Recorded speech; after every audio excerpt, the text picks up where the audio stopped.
do you think that we have discovered what it takes to get Donald Trump to basically make a responsible decision based on his labor secretary pick?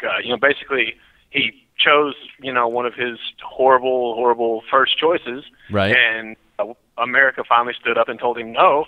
And then he picked, by all accounts, someone who is completely qualified. We may not agree with him on everything, because he's obviously on the other side of the spectrum.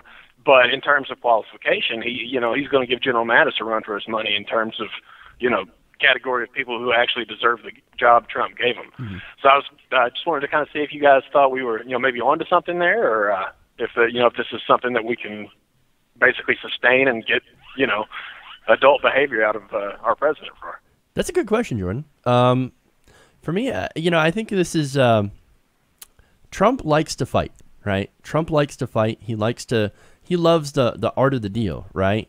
Well, if you block him, that's you putting your offer on the table essentially to him. It's this whole sort of fighting, bargaining, trying to get because again, this guy loves to make deals, right? In this way, getting him to moderate to actually choose like maybe a more qualified choice, I think that is in a way in his weird mind a sort of deal making. Does that make any sense? Totally, yeah. No, I think that's on to it. I guess maybe we kind of say the thing he likes to do is make deals, kind of as an insult. But, over the past 8 years, one of our kind of repeating refrains of Mr. Obama is, he always started in the middle and then moderated to the right. Right.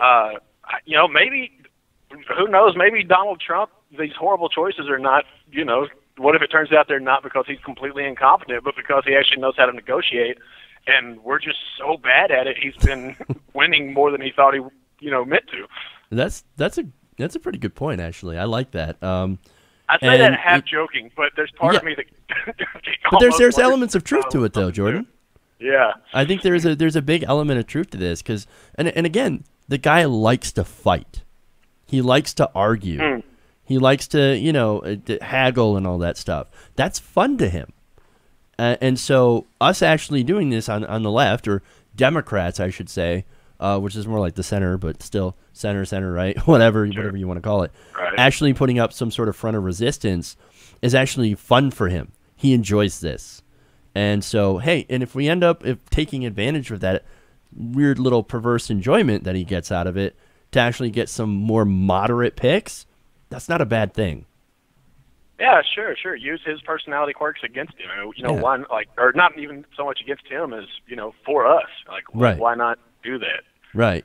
You want to weigh in, Ron? Yeah, I mean, I think you guys bring up some good points. He does kind of like the game, so to speak, like what you guys were hinting at. And then another thing that I still think is going to come into play here, and I've said this before, and we haven't seen this yet, but I do think we're going to see it. This president, Donald Trump, he has more of an incentive to listen to public opinion, maybe than any other president that's ever took the gig, for the sole reason that his brand will still exist long after these 4 years are up. And he'll never have to worry about money again for the rest of his life. I mean, he's going to make so much money through this, it's going to be ridiculous. But your head will spin. That brand will still exist. His ego will still exist. Right. So he kind of has to bend his ear to the public a little bit. And I think eventually the emperor's going to realize he has no clothes on. He's going to realize just how disliked he is. He has his blinders on now for a little bit, but if you noticed in that press conference, he was fishing for a lot of validation. And this is a narcissist. When they fish for validation, it's really a desperate cry for help. Hey everybody, thanks for watching this video. If you want to see more like this, please hit the subscribe button below. And if you want to support truly independent progressive media, please consider becoming a patron at patreon.com/TYTNation.